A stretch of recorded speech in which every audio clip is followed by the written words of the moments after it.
وسایل از وزارت میگیریم، وسایل میگیریم، موترا را، تیلا را میگیریم، ما تحت ما امیجا دین، تربیت، تعلیم نمیدیم.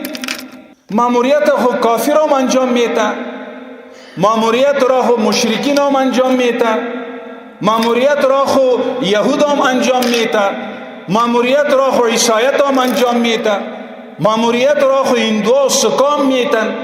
خو آنها مثل چارپای واری هستند، عقیده و نظریه خلاف شریعت از قرآن است. خداوند کریم تشبیه همراه چارپای داده، مثل کمثل الحمار مثل کمثل الکلب اولئک کالانعام بل هم اضل. از چارپایان بدتر هستند. اگر از اساس از نگاه ماموریت اگر سرفراز و کامیابی می بود، آنها کامیاب می بود. این سیاره را مسخر ساختند. ان اکرمکم عند الله اتقاکم. مکرم و کامیاب سرفراز آن اشخاص و انسان هستند که امرای ایمان تقوا داشته باشد.